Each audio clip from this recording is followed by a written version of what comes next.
In this video, we're going to discuss investment.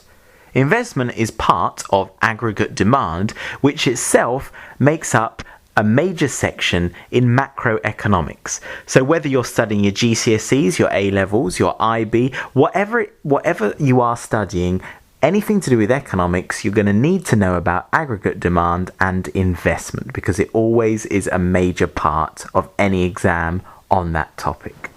In the video, we're going to talk about investment. What exactly is it? We're going to discuss the factors that affect investment, make it go up and down, and then I'm going to give you some evaluation points you can use in exams, essays, class, whatever. And along the way, we're going to use some real-life examples just to make it clearer, and you could use those examples in essays and things like that.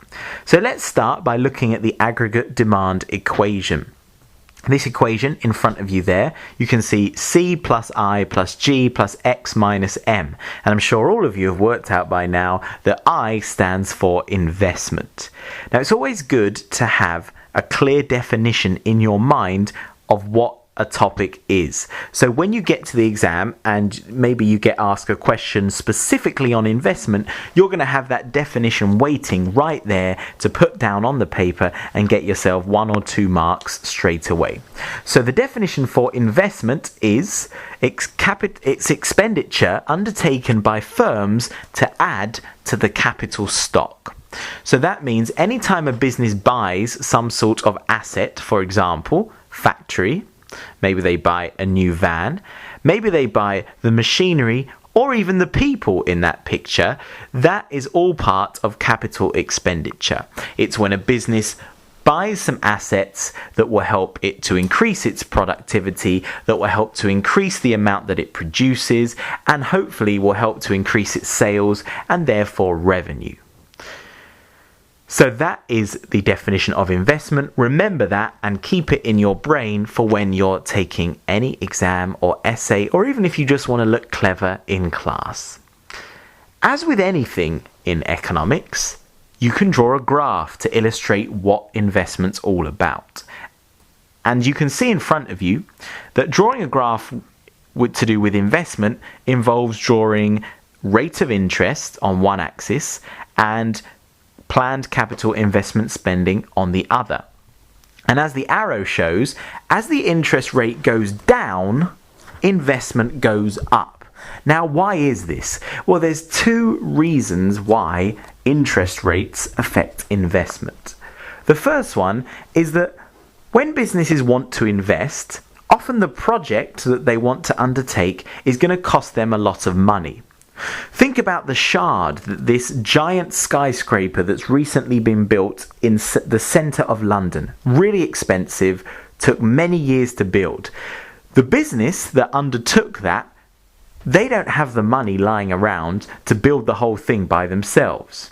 Therefore, to get some of the money, they would have gone to a bank and asked for a loan.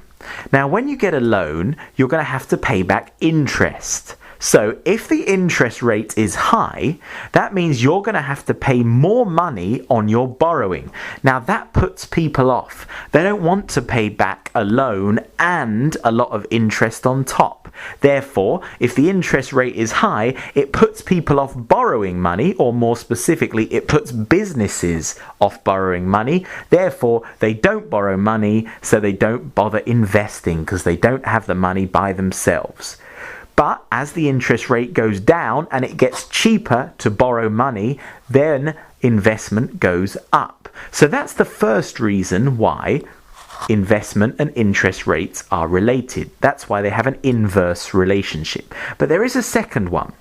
And you could use this as an evaluation point because some businesses, very big businesses, very successful businesses, they don't need to borrow money. When McDonald's wants to open up a new store, they don't go down their local branch of Nationwide and ask for a couple of £1,000 to set up a new shop. They don't need to. They've got the money already. Therefore, interest rates and borrowing money don't affect them. But interest rates do affect them in other ways. If you're going to invest in a factory or new offices or machinery, it's going to be quite risky because it will take a few years or many years in some cases for that investment to be built, and there's no guarantee the investment's going to work. And even if it does work, it might not bring you in that much more money or sales or profit. So therefore, sometimes if the interest rate's very high, instead of investing their money, a business might just simply decide to put that money in a bank account because they can earn the rate of interest and they don't even have to do anything about it. It's very risk-free to put your money in a bank and just collect the money from the interest rate, unless obviously you put your money in Northern Rock, in which case you may need to get it out as quickly as possible. So those are two reasons why interest rates can affect investment. But there's also other factors that affect investment as well. And these can cause the investment line to shift outwards. This shows that businesses are more willing to invest. Now, one of those reasons is because of confidence. Business confidence within the economy. If a business feels confident that the economy that they're in is strong and that GDP growth is going to continue to go up and up over the next few years, that unemployment's low and so therefore people have a lot of income and so they're going to spend money, then businesses feel confident and they think, yes, we're going to invest because this is a good economy to invest in and we're going to make loads of money. You can see that in the example of the British film industry. Over the last few years, the British film industry has really been a great positive to the UK economy. In 2011, the British film industry was estimated to have brought in £4.6 billion to the UK economy. That equates to about 0.3% of GDP for the whole country for that year. Who can forget that year? Now, such great films came out in 2011, and this was because of investment. The government tried to encourage foreign film companies, such as American film companies, to come over to the UK, invest money, and film their movies in the UK. And because of that, we had such great British films as Harry Potter, right there. The wizard, is he going to live? Is he going to die? It doesn't matter, I've read the book already, so I know the ending.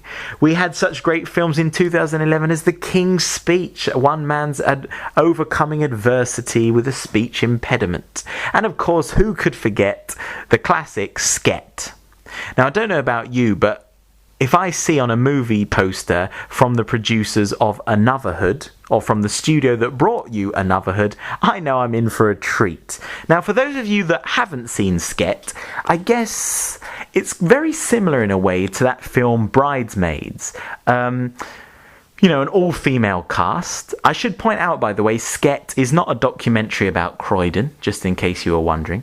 But yes, it's very similar to Bridesmaids, but essentially just cut out all the funny bits from Bridesmaids and instead replace it with people calling each other Rasclarts and Moist and Sideman for about 90 minutes, and you kind of get the idea.